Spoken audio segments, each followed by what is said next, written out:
Hello friends, this is Lindsay Law from Youth Rising, a gathering place for families to talk about mental health. And so today we're talking about cultivating calm and stillness and letting go of anxiety. Okay, so have you guys ever felt stressed? Yeah? There was this one time where, I don't know what it was, but I couldn't do something, so I just went in my room and started cleaning and crying. So you felt stressed and then you kind of took a break and did something else? Yeah, and cried during it. And cried. Yeah. Sometimes when we feel a lot of emotion, we cry. So sometimes this stress we're talking about we call anxiety. Have you guys ever heard the word anxiety? So anxiety is a normal response in our body, and it's what we've talked about that our lizard brain does to help keep us safe, right? What about a tiger? Yeah, so if there's a tiger, then our lizard brain gets us moving quick, and that's part of that response. Sometimes what happens is our brain starts to feel a little uncomfortable when we're trying something new or we're doing something different.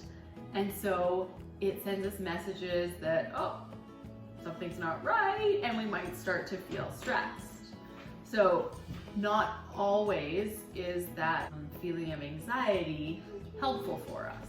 So the important thing to know is that anxiety is something that every human has, and it's okay. It's a feeling. Everyone's gonna feel anxious, and part of what we're gonna do today is learn about what to do when we have some of those feelings. Okay, so we're gonna learn a little bit about our emotions today, and we're gonna use this traffic light symbol. Okay, so when we're in the green zone, we're feeling calm, we're not feeling a lot of stress or anxiety, and we can really focus on the now and kind of what's happening around us. We're very present. What does green mean in traffic lights?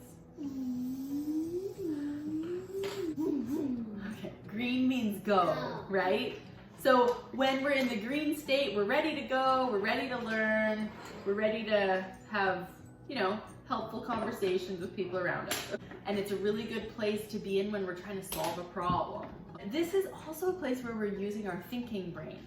What do we call the thinking brain sometimes? The wizard brain. That's right. So when we're in this emotional zone or emotional state, it's kind of the one that feels the best for us. The next one is yellow. Okay, yellow. What does yellow mean? It means go slow. It means go slow. That's right. And so when we're in the yellow zone, what this can look like is that we might start feeling maybe a little bit annoyed or a little bit frustrated or a little bit anxious.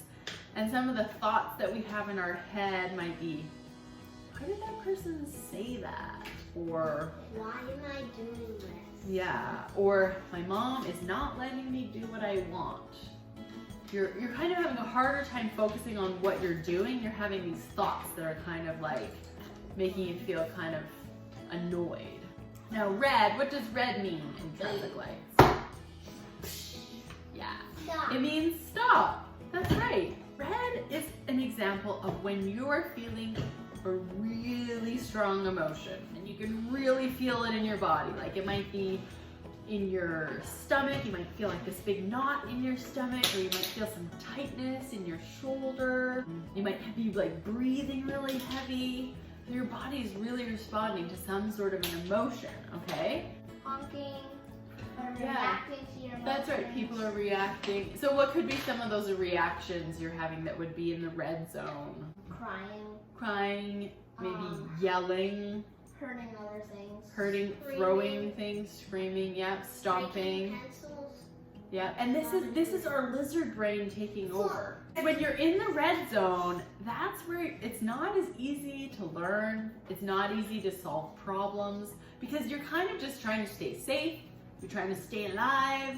You're not really focused on what's happening right around you. When you get to that point, kind of the best thing to do is to stop. Do you think that these zones are only in kids' brains? No. No. It's in every human brain. We all have these states that we're in. Let's say you notice you're in the green zone. everything's kind of going okay. You're focusing on what you're doing. It's also a place that we can do some mindfulness activities to kind of keep ourselves calm. Doing something on a regular basis in your life to kind of be present and mindful will help to keep you in the green state.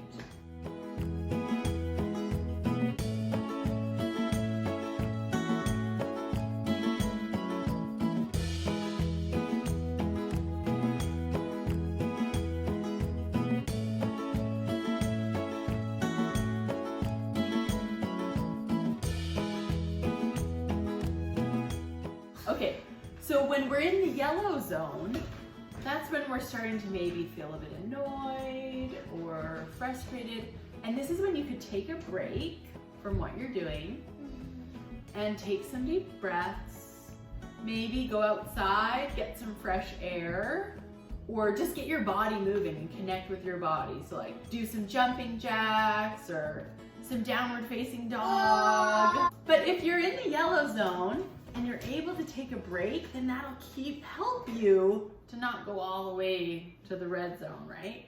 And then you can also kind of think about what is bothering you, and you can get curious about what is bothering you and why you're feeling the way you're feeling. You also do the thing where you imagine what you're thinking. Right, so do you think maybe in this zone it might be a good place to like name what you're feeling? Yes. So you could like name your emotion, and then you could imagine what it might look like, and you can think about where you feel it in your body. This is kind of where the emotional processing happens. So, you know, we've moved into the yellow zone. If we're able to allow our emotions and kind of get curious about our emotions and process them, then we probably won't get to the red zone.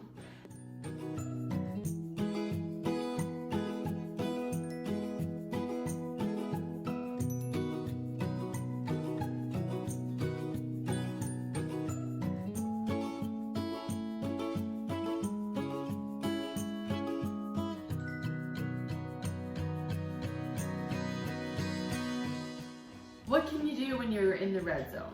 So you've kind of already reacted to your emotion, had some sort of a reaction, but then after the fact, you can look back and think, oh wow, I must be feeling angry, or I must be feeling anxious.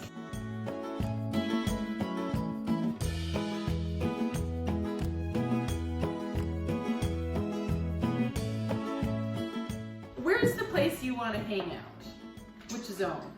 Green or yellow? Do you think we all make it to the red zone sometimes? Yeah. Is that okay? It's just part of being human.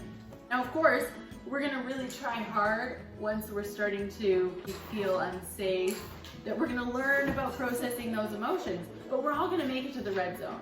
And I just want you guys to know that it happens to all of us. As much as we want to learn to not get to the red zone, I want you to not beat yourself up for getting to the red zone. And then the other great thing, emotions like anger and anxiety and frustration are really contagious. But so is calm and stillness and quiet. We can help in our family to spread calmness.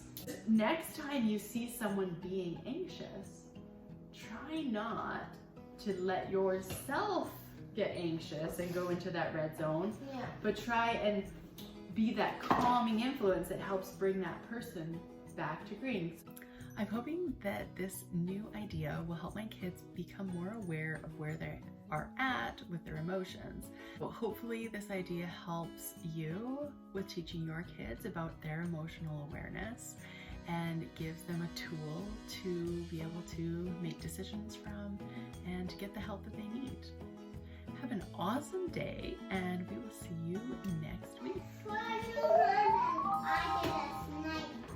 Oh, okay. It's much more faster. That's on yeah, throwing pencils at clay. Totally. and throwing pencils at pencils. Yeah. And if you Hitting yourself. well, probably not hitting yourself, but it's right. I laugh when I'm in Do you? Yeah, laughing is a good thing.